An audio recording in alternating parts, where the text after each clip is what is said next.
get started.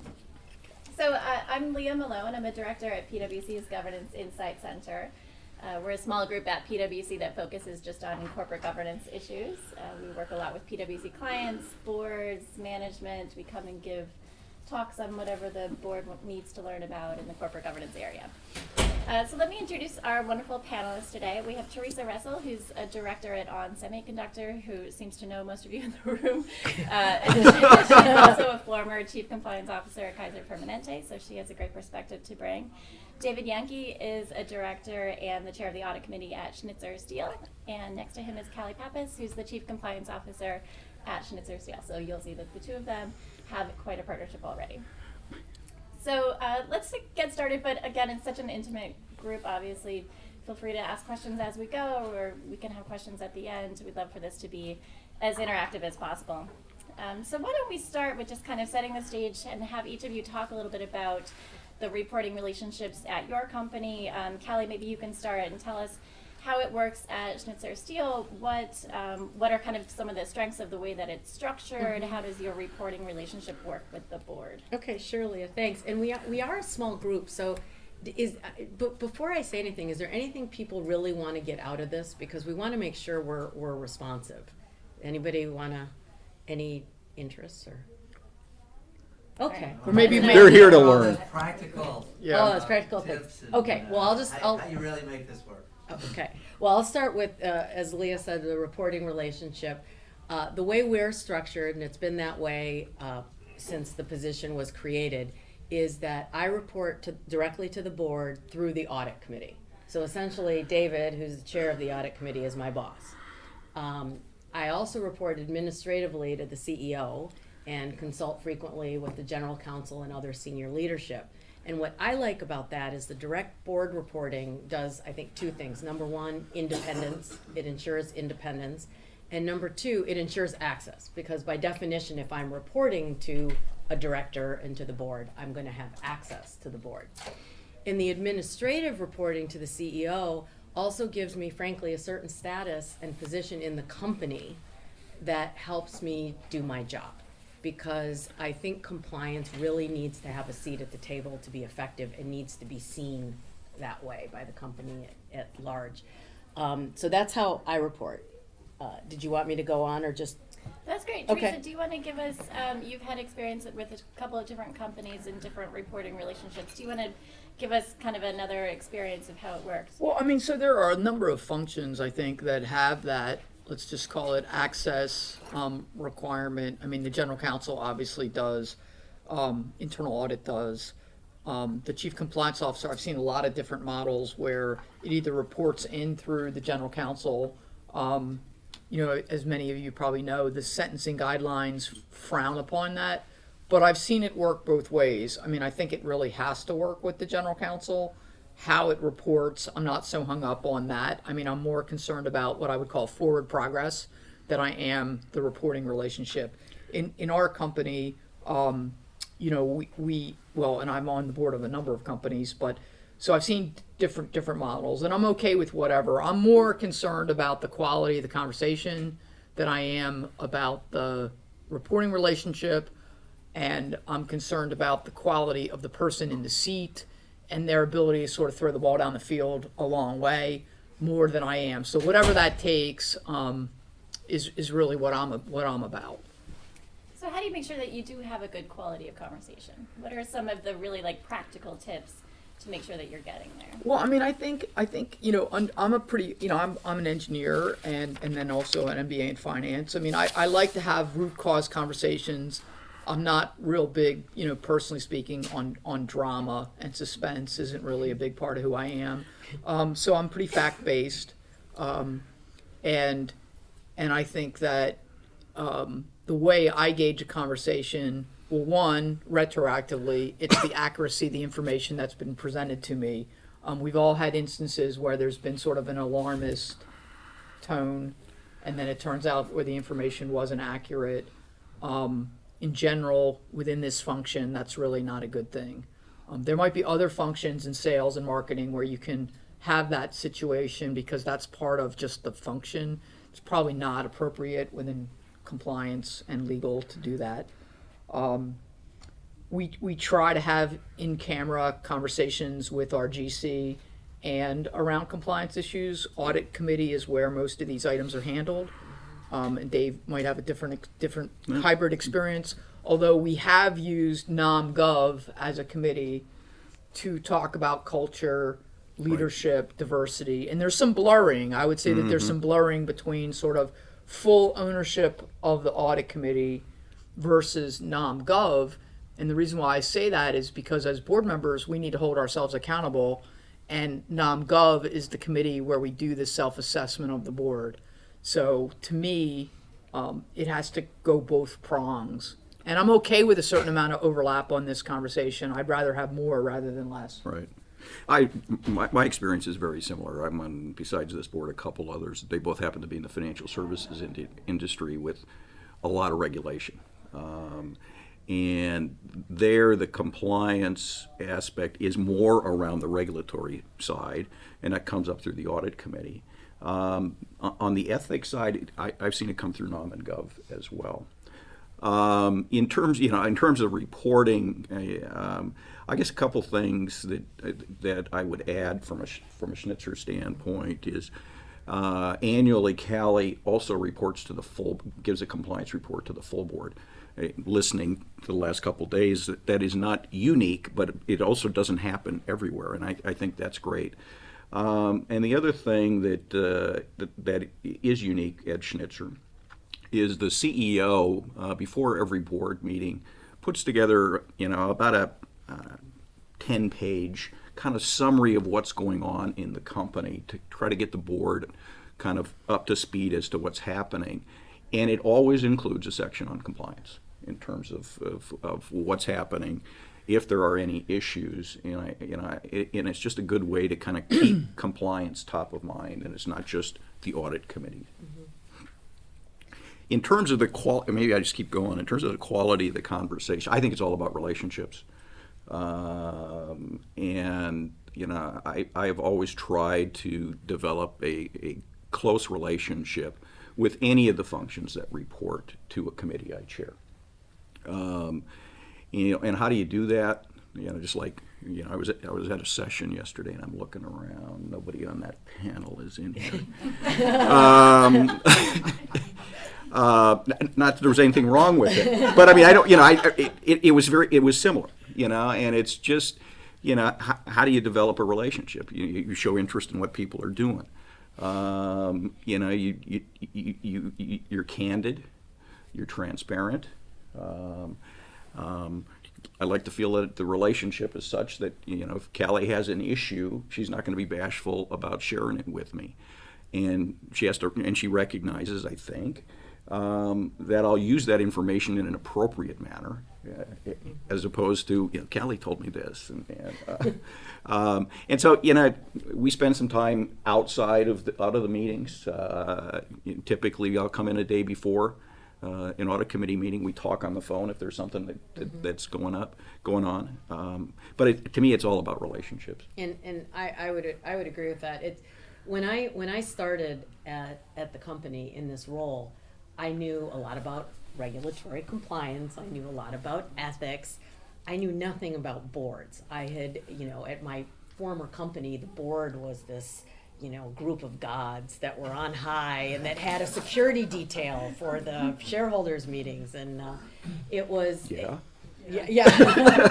And so I was really intimidated dealing with the board, and after the first meeting and the first dinner where I got to talk to them, I'm like, okay, these are people like any other people, and it's just a matter of building those relationships and talking with them. And I think one of the things that's really helped me is the non-formal times you get to interact with the board, because at the audit committee meetings, which I do quarterly, and meetings with David and other audit chairs.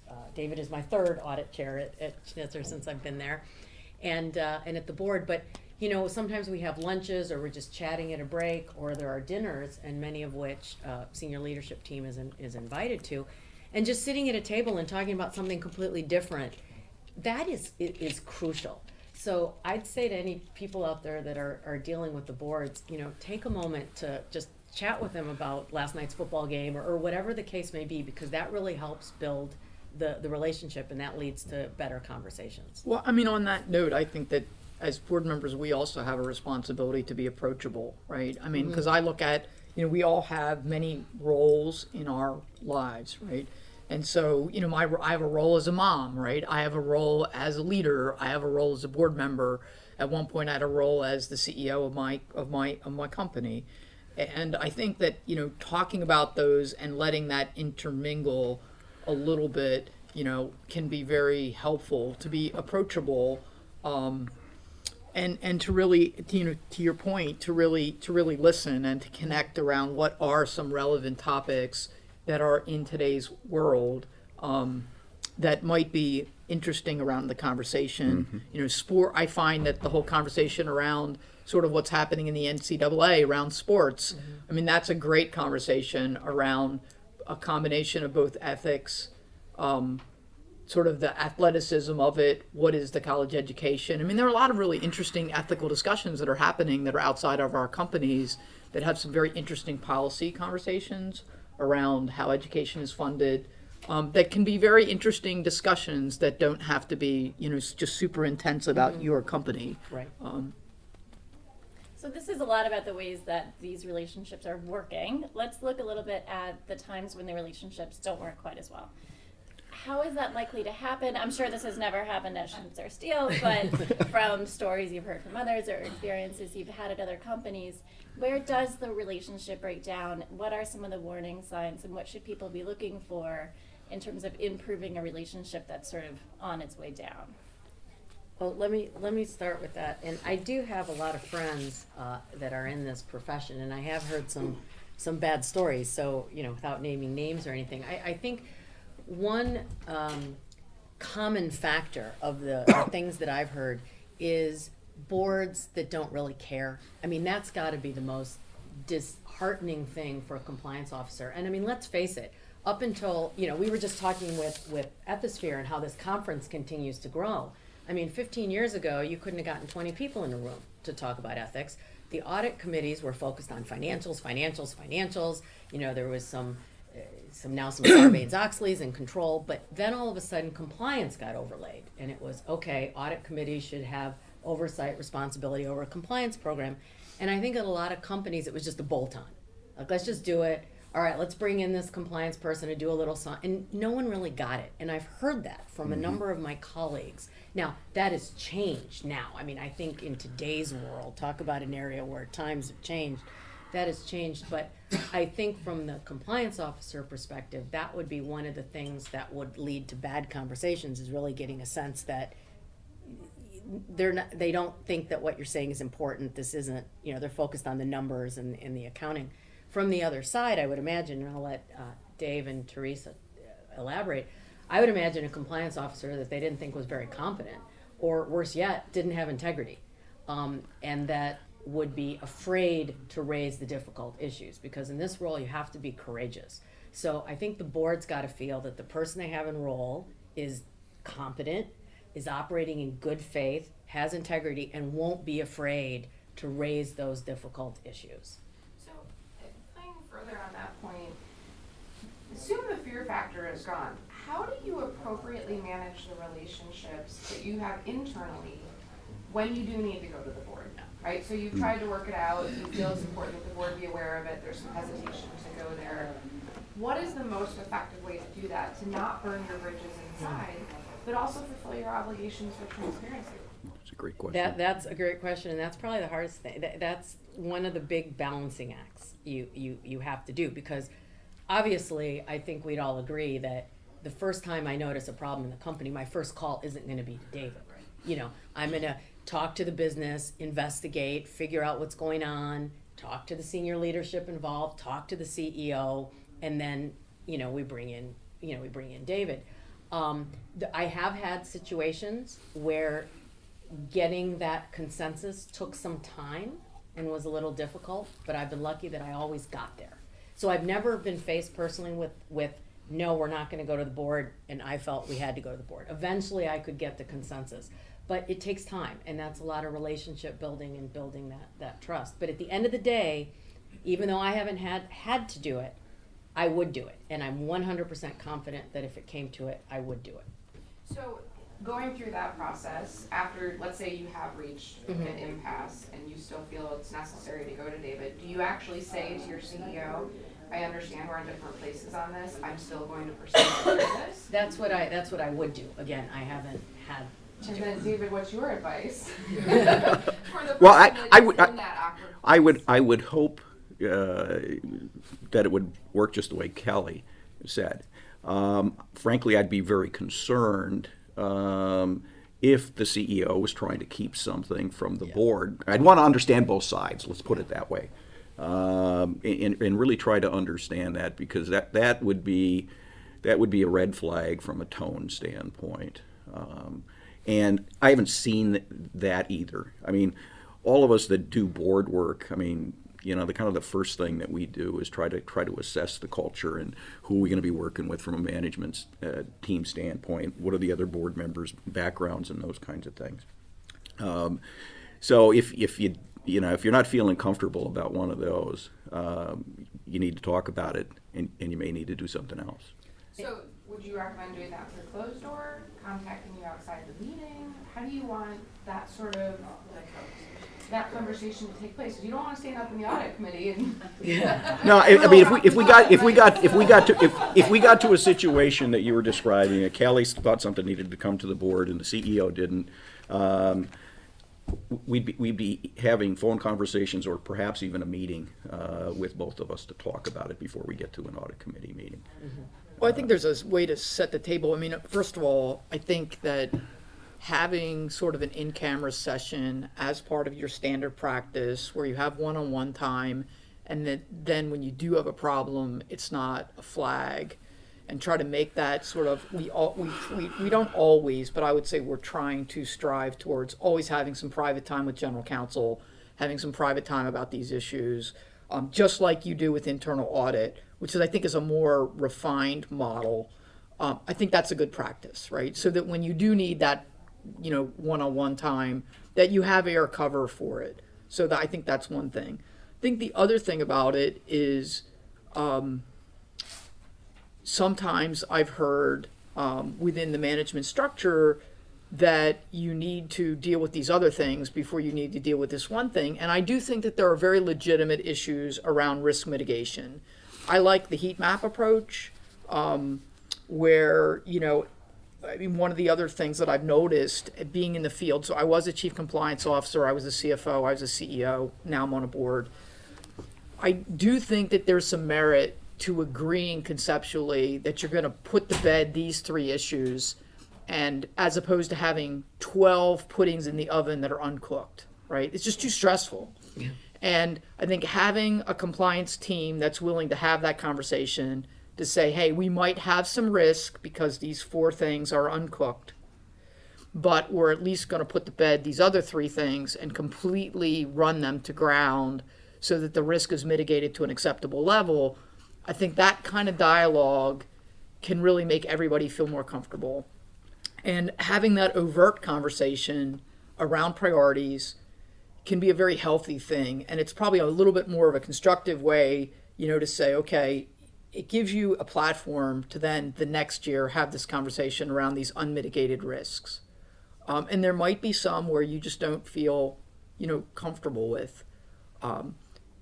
But I think that from this, with my CEO hat, you cannot do everything. And it's very frustrating when the compliance team picks one that feels random, that isn't on the map you have, and it might be warranted that you go after that one because it could be a new thing that has a compliance enforcement piece, or it could have a real humanitarian piece to it.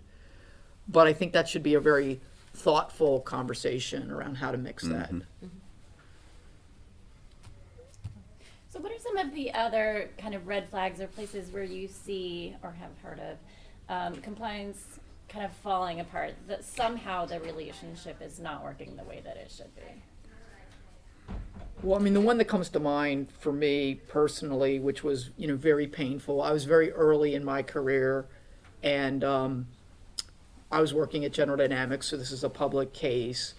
And I was a nuclear test engineer, which was my primary role, but I was also responsible for quite a bit of environmental. And one of our other plants had a fatality.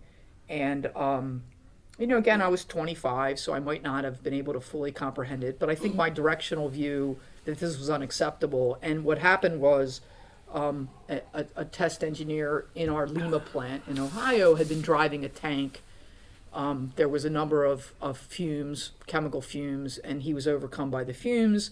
The company policy was that it wasn't a confined space, it was a vehicle. And we got into this big lawsuit around which it was. And to me, it felt like our whole posture was a very legalistic view of, did confined spaces rules apply versus was it a vehicle? And for most of my contemporaries, at age 25, and I would say at age 55, my view hasn't really changed, was whether it was confined space or whether it was a vehicle really didn't matter, right? And we had a lot of communications around how these laws didn't apply and, really just didn't feel great, right? And, but I think that there are a lot of situations where your legal posture, either around medical malpractice, around criminal liability, around the automotive space, around the defense space, your legal view might be very different than your emotional view.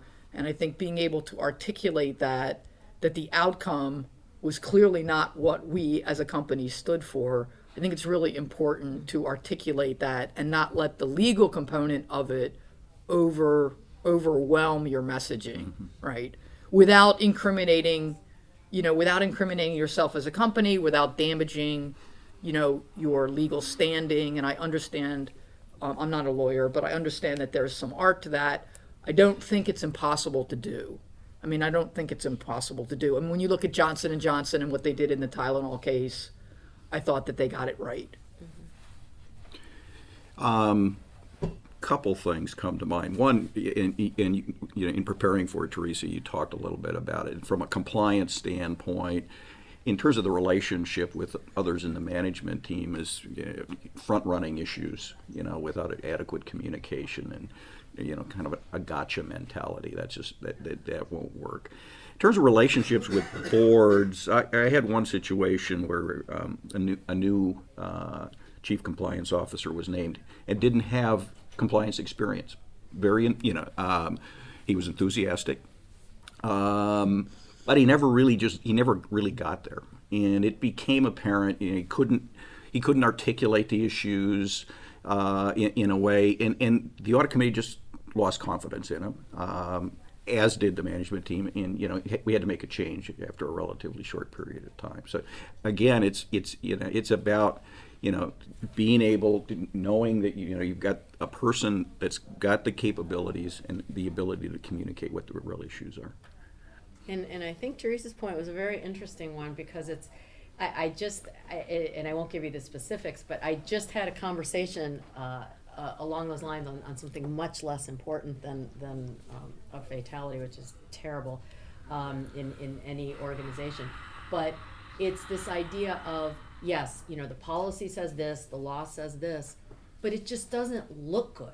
You might be okay, but that's not the message that you want to be sending. You're a leader in this company, and you need to act differently, and you need to set the standard higher. You need to set the bar higher. And this was a discussion that I was having, and the fact of the matter is the person got it, and this is the message that our CEO has also been saying, and we've been talking about more to the board, this idea of kind of like when this first started, I said compliance was a bolt-on, and then compliance became part of it. Now it's really this integrity and this ethics. And one of the things I'm taking away from this entire conference is the fact that the private sector really is the leader in this now. I mean, it's not public policy, it's what's happening in the private sector, and it starts with the board. The tone at the top starts with the board. So the fact that the board is beginning also to shift and to think more about these broader ethics issues than just regulatory compliance is a great trend, and that needs to to continue and needs to funnel from the board through the CEO, through the compliance officer, to all the leadership, to everybody in the company. So I think that's an interesting aspect. I have a question. Oh, yeah, lots of questions. So when you're thinking about this in terms of, outcomes, whether that's disciplinary action or a communication or prevent action closure, whatever that might be, I think what I'm hearing you say is it's important to consider, sort of the strict construction, if you will, of the policy and the law, then to go back to your core values. Yes. And make sure that whatever decision or whatever the outcome is, that it clearly aligns back to the core values. And, that could go anywhere on the scale. It's more of this balancing that we're trying to Oh, do. it is, we just had a situation where a senior person in the company left, and it was the situation where there was no smoking gun, but he wasn't sending the message we wanted our leaders to send.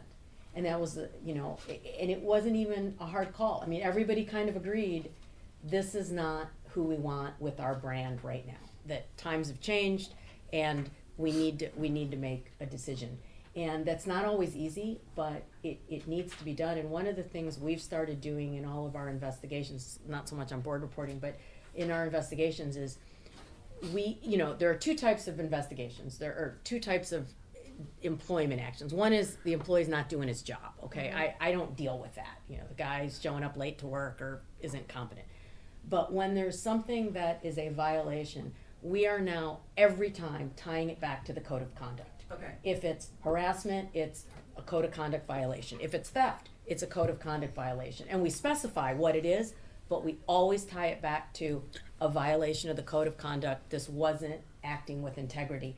And we put that in the termination documents, and by doing that, we're trying to send a message that we're not just about the law and the policy, we're about our code, and our code is broader than the law. It's about Do you ethics. track that then? Do you have like a database where you track that so that you can see if there's uniformity in terms of the way that these things are being handled? And then communicate that, I guess, back to the board really, from my perspective, for the purpose of making sure that company-wide, enterprise-wide, there's not a cultural shift happening that needs to be managed by the board and the executive leadership team.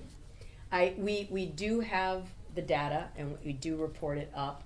However, in terms of a lot of the trend analysis, we're still getting there, because Okay. we're manual right now, so it's a lot of manual processes, and that's one of our goals for this year, actually, we've got this great process, and we believe we've applied it consistently, Okay. and we've been reporting it. But one of my projects this year is to go back a few years and really dig into these cases again, and let's see, did we really handle the theft over at this store the same as we handled the theft over at that store? Okay. So that's an ongoing process, but I think it's super important because organizational justice and this idea that, and Doug, we talked about this when you came to our company, this idea of everybody's being treated fairly is hugely important, and I know we've had discussions with the board on that.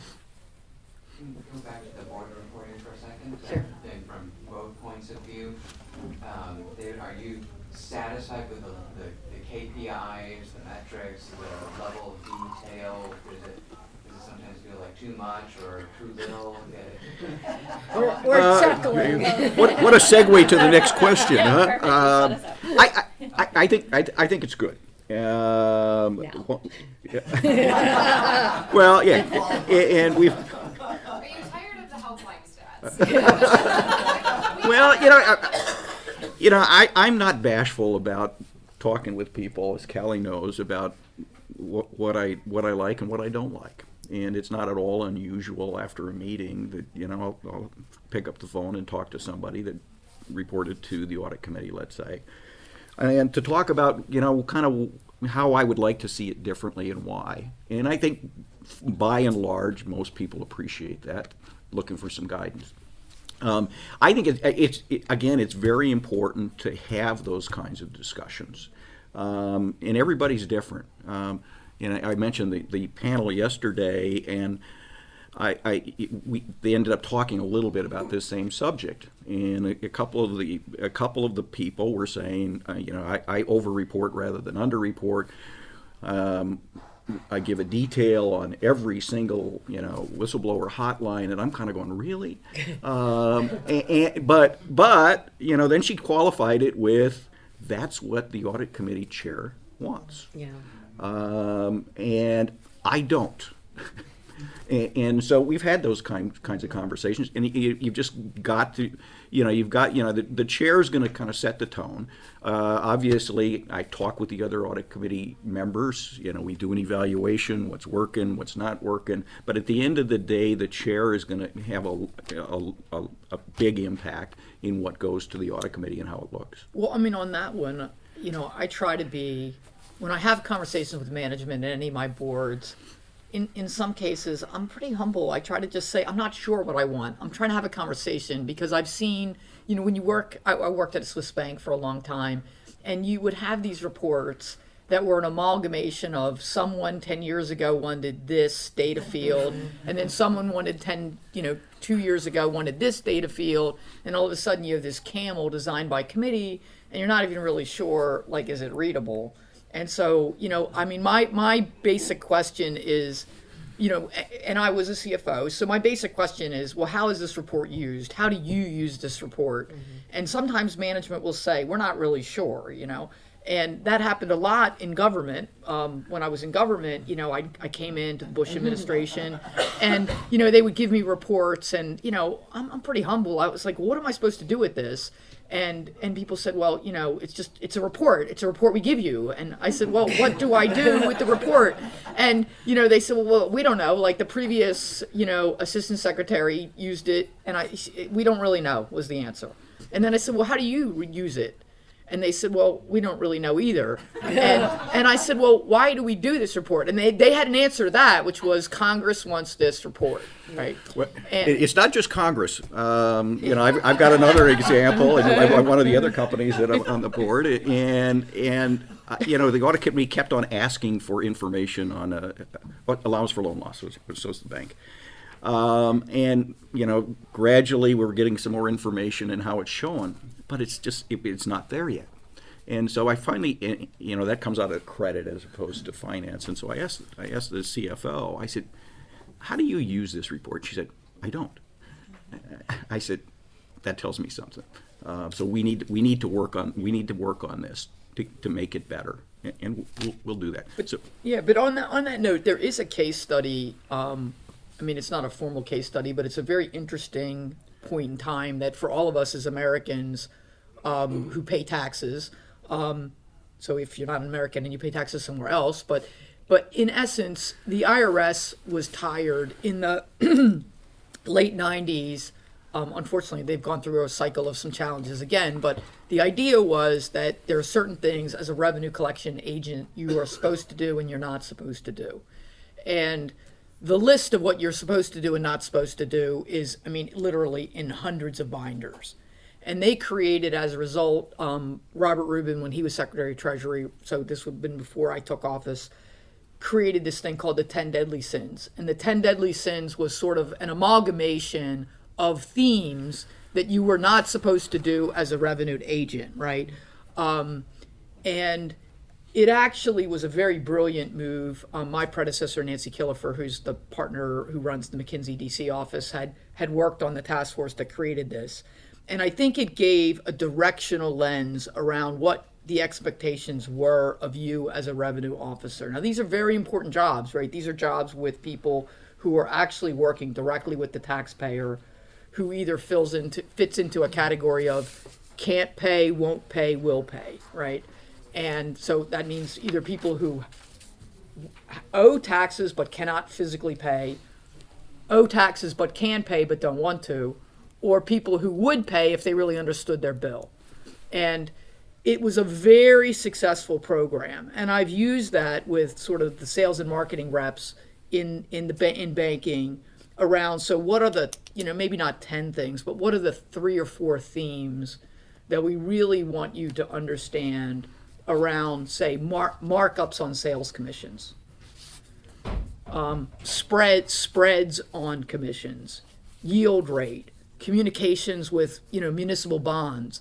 And I think having that conversation so that you're giving people directional swaths as opposed to flipping over the fence, the 100 things you don't want them to do. It's just too much, Yeah. right? And and I've had a lot of success where you articulate something that may be more than you need, but the commonality solves a lot of compliance issues. The engineering example would be, you have 25 bolts that you're going to put on a window, and they all, in theory, could be different, right? Because there's a different stress and design.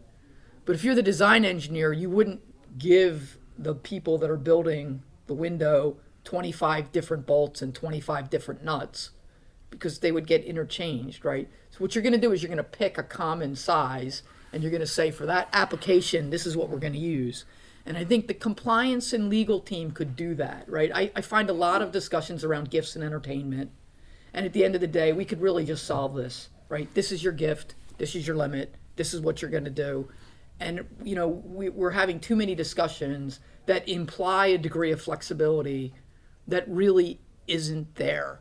And that's the one thing that I would do differently. Like, I was always interested in all the different scenarios. Early in my career as a compliance officer, I was really interested in all the different scenarios that this could come up, right? Because I just loved the business. Fast forward 20 years later, I was sort of more of a, this is the direction we're going to go in. I know it's not perfect, but it's going to solve 95% of it, and it might be a little bit of an overkill for 5% of it, but I'm willing to live with that because the simplicity solves a lot of problems. And as a compliance department, you don't have enough bandwidth to answer that many a la carte questions. You just do not have the staffing to do that. Yeah. But I would also be honest with, if I was in the compliance role versus the director role, I would have talked to Dave and say, Dave, there is a risk in that I'm asking an oversized solution for 5% of the problems, so that you don't get called out on that, right? Because otherwise, you could be made an example, and that would be demoralizing. And I think if I could just real quick before the question on the materials, because I chuckled at the beginning. When I started, I've already told you I was new to boards, and so I think the first document I presented to the audit committee, I swear, was just like a laundry list of every single thing I was working on, with great detail, because it's like, I got to make sure they know I'm working hard and this is my plan. And former audit chair, we had our meeting and said, you know what, this is probably a little too much information, and also I can't tell from it what's important, Right. because That's the here key. you have a filing project, and here you have an audit of a Chinese agent. I would think the latter is, got it. So then I shifted to just emphasizing the significant developments of the quarter, and did that for a while, and that made everybody happy, except what I realized is that the audit committee was losing sight of all the other things we were doing that didn't necessarily have a significant event. For instance, due diligence, key part of our anti-corruption program. Takes a lot of time, but unless there was some problem or some big issue, it didn't make the memo. And then it started looking, the optics were that we're spending all our time doing these things. So where we are now is, I'm still talking about significant, always talk a little bit about whistleblower statistics, talk about significant developments, but each section, I list everything just in a little italics under the heading. So when I talk about the anti-corruption program, I list the controls, due diligence, key employee training. So even if I'm not reporting on a development in that, it keeps it in context. And I think that's kind of where we've landed. The other thing that you've done that's helpful is annually you will present approximations of percentage of time on different aspects of the compliance program where you and your team are spending your time, which is helpful. So anyway, yeah. Sure, so I'd like to just add a couple of comments and then maybe turn into a question for you, Kelly. So when we're working on all of these issues in the compliance function, and then there is the reporting to the audit committee and the board, what we found to be really effective in figuring out what is the right level to report to the audit committee is what's important to the whole compliance function team. So, we have this worldwide network of people who are in the compliance function. So it's, it's not just about the chief compliance and ethics officer. And we have quarterly conference calls that we do with the whole network. And one of the things that's really valuable with that team is sharing with them information that actually is reported to the audit committee, at a high level. So they get to see how important their work is in the field. Because going back to what you said when you got into this job, you weren't familiar with boards. Well, a lot of the people who actually do this day to day are in that situation. And so we found that to be very effective. So really my question for you is, in that context, how do you work with the rest of the team? So I don't know what kind of team you have, but I presume it's, it's a big team. It's not just, No, it's not. a couple of people, 4 people. 4 people. Okay, well, maybe it's different. But we do that in a different setting. So for instance, the way we investigate our hotline cases, if it comes in on, the theft fraud side, it's investigated by security and internal audit. And if it's a HR issue, it's investigated by HR, safety by safety. But it all goes into the hotline.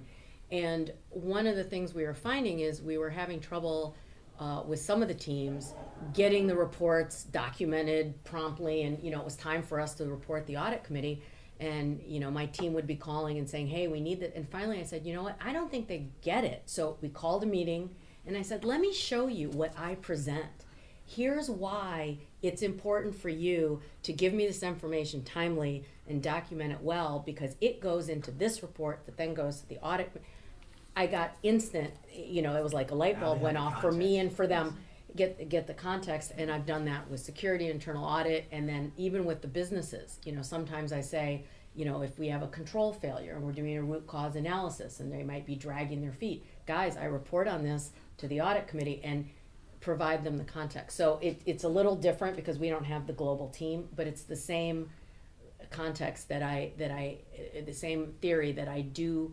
I've now let a lot more people understand. I don't necessarily show them exactly what I write, but I let them know that I'm going to be reporting this. So I'll give you one specific example of something that's really helpful with the global team. So we report on how the cases come to the compliance function. So what's the channel? Is it from the hotline? Is it from people going and talking to a compliance and ethics liaison? Is it sending the chief compliance and ethics officer an email? We have all these different channels of reporting, and we track all of that. And then we also track for all the things that get reported, no matter what channel they came through, whether the allegations in the report were substantiated or not. And what we found is that, at least in our company, we compare this against benchmarks, we have higher utilization of the liaison channel than the hotline channel. And so that gives us some measure that our program is going to be effective because people are willing to speak up and identify themselves. And when you know who you're getting information from, you can get much higher quality information. And then our substantiation rates are also way higher than benchmarks. So we use that, as a learning with the whole team. And we're very careful to say, don't tell people you can't go to the hotline. Obviously, you should always go to the hotline if you don't feel comfortable. But it's a great way, it's in terms of spreading this information that is often, I think, more historically been in the confines of the compliance and ethics officer and the audit committee and the board. Well, I mean, Does your channel, Go ahead, David. does one of your channels include discussions with the person's boss, the management team member? Oh, absolutely. Okay. Yeah. Because to me, that's the best way. I know it's hard to get that exactly, but Yeah. to me, that's the best way to go. You know, building yesterday's panel, there was one of the big sessions in the ballroom, the one where the gentleman from Aflac was there. You know, it was sort of like, do I have the tools do I make a difference? Do I have the tools to do my job?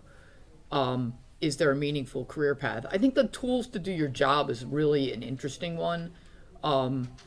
Because at the end of the day, I mean, I have a pretty strong environmental health and safety background. And at one point, if you needed a respirator to do a certain job, you would actually go to a tool crib that was all the way on the other side of the location, pick that up, check it out, and then come back and actually do the work. And the question was, of course, I was raised to be like a very rule follower of the person, and I would do that, and everybody else would be sort of chuckling like, oh yeah, great. And and at the end of the day, you've got welding fumes coming here. I'm just like, all right, but the question is, should it have been easier to get the actual equipment, right? And I think that there's a metaphor for that around accounting and finance and hearing protection and hard hats, and there's also sort of a metaphor for trying to make things sort of the same, right? So now if you fast forward and you walk down the streets of New York City, I mean, you don't see people wearing their hard hats when they're in the building. You see people wearing their hard hats to lunch, right? Because it just is easier to sort of overgun it and have consistency. And I think that that's one of the interesting conversations where as you get more sophisticated in the compliance officer job, and you get away from some of the drama of, Bobby and Susie don't want to follow the rules, which there are plenty of those people. There's another group of people which want to follow the rules but can't. Mm-hmm. And I think being in government, that was a real humbling experience, right? Because there are a lot of people who want to comply, but the rule process is so cumbersome that they can't actually comply. So yes, of course, there are people that break the rules, and we're used to in the compliance world talking about that.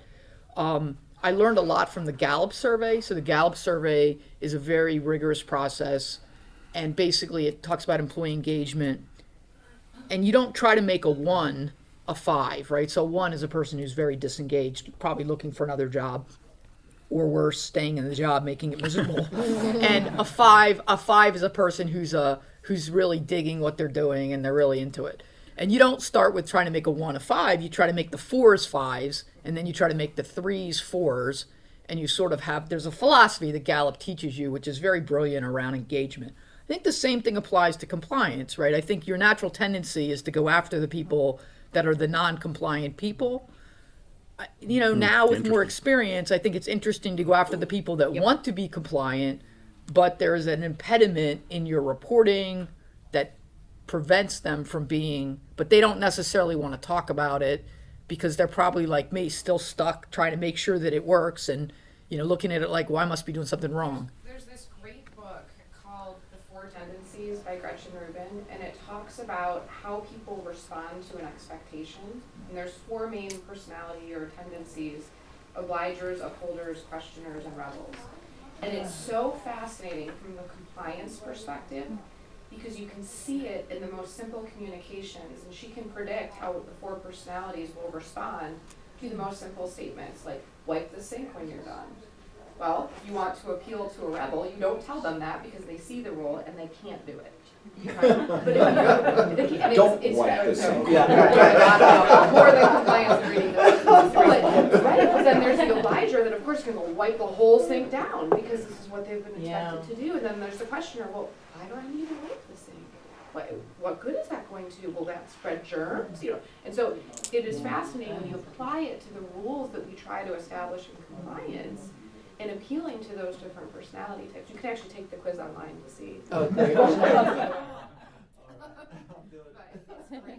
I think I know. Yeah, I think we all deep down know already who we are. The fact that we're all in this room is probably a pretty high concentration. So for this room, the difference between upholders and obligers is really fascinating because you can walk the line between the two. And it is helpful for understanding yourself and how you set expectations and hold yourself accountable for them. It's interesting because I was just having a conversation with my team. We just had two cases that we investigated, and the quick version is one of the people that reported it would probably be the last person I would have thought would report it. I wouldn't have thought this person would have had the wherewithal, because I happen to know both of these people, but felt so strongly that, you know, the rule was being broken and came forward. And I had to meet this person down the street at a Starbucks. They didn't want to come to my office, you know, and everything. So we got through that. Then there was another whole investigation that we found out about. And as we investigated, we found out that this other person, who I would have thought was going to be the first person to report, knew about it, but was hesitant.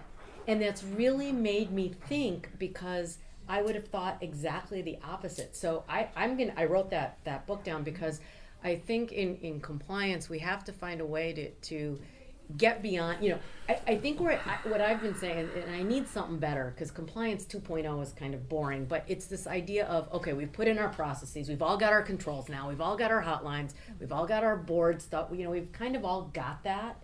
And we're tinkering in different companies, but we need to take it to that next level, like just the last panel, operationalize it, appeal to, That was a good that's panel. the next level. And that's what we're trying to do right now. It's gonna be a process, but I think that's really where we need to evolve to.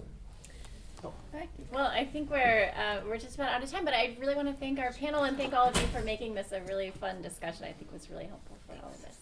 Thanks. Thank you.